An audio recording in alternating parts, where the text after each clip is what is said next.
संसद में महिलाओं को आरक्षण क्यों मिलना चाहिए या क्यों नहीं मिल पा रहा है, जब हम इन प्रश्नों का जवाब खोजते हैं तो हम देखते हैं कि एक बहुत बड़ा कारण है कि मेल ईगो, पुरुषों का जो अहम है, वो कई बार यहां पर जो है वो सोचता है कि महिलाएं राजनीति के लिए नहीं बनी हुई हैं, महिलाएं भावुक होती हैं, अतार्किक होती हैं, महिलाएं राजनीति में आएंगी तो हमारा स्थान छीन लेंगी, इस तरीके की धारणाएं होती हैं। और हमने कहा कि इसका एक बहुत बड़ा कारण है कि हमारा जो समाज है वह कई बार महिलाओं के संबंध में बड़ा ही जो है वह नकारात्मक रूप में सोचता है, कई बार स्टीरियोटाइप इमेज बनाकर रखता है। जैसे अभी एक प्रकरण बहुत चर्चा में चल रहा है, आपने सुना होगा कि बहुत पतियों ने कसम खा लिया है कि अब हीरा ठाकुर हमें नहीं बनना है, अब जो है अपनी पत्नियों को एसडीएम बनाने के लिए नहीं भेजना है। असल में ये मुद्दा भी एक मेल ईगो का मुद्दा है। ये मेल ईगो है कि जहां पर एक महिला को जो है आप जनरलाइज कर रहे हैं और पूरी समाज को, पूरी महिलाओं को जो है आप वहां पर बताने की कोशिश कर रहे हैं महिलाएं ऐसी होती हैं, महिलाएं जो हैं वहां पर बन जाती हैं तो ऐसा हो जाती है वैसा। आपका मेल ईगो जो है वो आहत हुआ है कि एक महिला ने पुरुष को कैसे छोड़ दिया। ये एक छोटा प्रकरण था, एक छोटा प्रकरण इस लिहाज से कि ये एक पति पत्नी के बीच के रिश्तों का मामला था।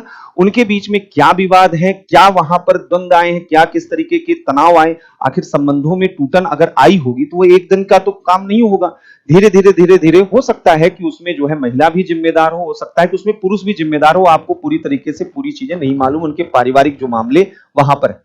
लेकिन इसी प्रकरण में एक दूसरा भी शख्स था, उसके बारे में चर्चा समाज में नहीं हुई। यानी दूसरा जो शख्स था, जिस व्यक्ति के साथ उस महिला का अफेयर है, वह भी तो अपनी पत्नी को छोड़ रहा है, लेकिन उस व्यक्ति के बारे में कितना समाज में जो है यहां पर लिखा जा रहा है। अब पता चला कि उस एसडीएम के ऊपर न जाने कितने गाने बन चुके हैं, न जाने कितने फेसबुक पोस्ट लिखे जा रहे हैं कि बेटी पढ़ाओ बीवी मत पढ़ाओ। ये जो यहां पर ये हमने कहा ये क्यों है, ये समाज में इस तरीके की चीजें क्या आती है।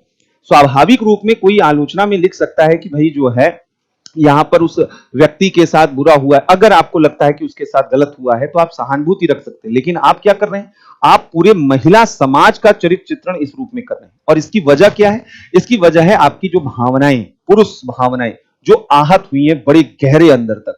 ऐसे तमाम महिलाएं हैं जो लगातार जो है अपने पति को जो है समर्थन देती हैं, लगातार सहयोग करती हैं, और उनकी वजह से उनके पुरुष पति जो हैं वो अपने सार्वजनिक जीवन में सफल होते हैं। उनके योगदान के बारे में कहीं कोई चर्चा नहीं की जाती है, लेकिन ये जरूर यहां पर बता दिया गया कि उस महिला एसडीएम को उसके पति ने एसडीएम बनाया, उसके पति ने एसडीएम बनाया। वो मेंस में जाकर, प्रीलिम्स में जाकर वो कॉपी वहां पर लिख के आया है, वहां इंटरव्यू में जो है पत्नी की जगह पर पति बैठे हुए थे, इंटरव्यू दे रहे थे कि हमसे सवाल पूछिए। अरे उन्होंने सहयोग किया होगा, समर्थन किया होगा, समर्थन दिया होगा, लेकिन ये अगर कहना आप लाइन लिख रहे हैं, क्या लाइन लिखा जा रहा है कि उनको जो है उनके पति ने एसडीएम बना दिया। अरे पति कैसे एसडीएम बना सकता है, सपोर्ट कर सकता है ना पति, और उसकी जो भूमिका है वो अप्रिशिएट। लेकिन ऐसे तमाम महिलाएं हैं जो अपने अपने घरों में उनका पूरा जीवन इस चीज में निकल गया कि अपने बच्चों के परवरिश में, अपने पति के परवरिश में सारी चीजें जो है वो बेहतर तरीके से वहां अपनी गृहिणी की जो भूमिका है वो निभा वहां रही है।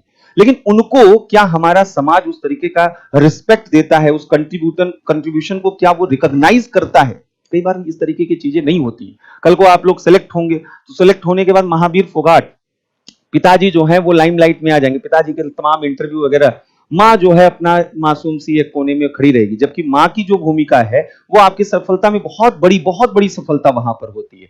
तो ये जो धारणाएं हैं, इन धारणाओं से निकलना होगा। अगर किसी भी मुद्दे का आप जो है मूल्यांकन कर रहे हैं, वहां पर समीक्षा कर रहे हैं, तो थोड़ा तटस्थ और निष्पक्ष रहिए।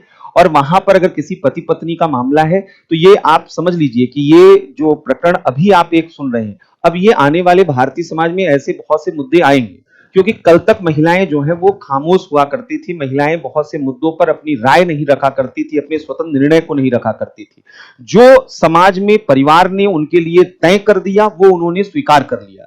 अब जैसे जैसे शिक्षा का परिवेश बदल रहा है, महिलाएं सशक्त हो रही हैं, अधिकार संपन्न हो रही हैं, वैसे वैसे वो मुखर हो रही हैं, और मुखर होंगी तो वो अपने अधिकारों की मांग करेंगे, अधिकारों की मांग करेंगी तो परिवार में टकराहट वहां पर होगा। अब इसका मतलब यह नहीं है कि हम फिर से महिलाओं को पुराने समय के स्थिति में ले जाकर पहुंचा दें और उनसे कह दें चुपचाप घर में जो तुम्हारा काम है वही काम करो। तुम, वो अपने अधिकारों की मांग करेंगी, वो अपने जीवन को अपने तरीके से जीने की मांग करेंगी, पहल करेंगी। ये स्वाभाविक प्रक्रिया ही आना है।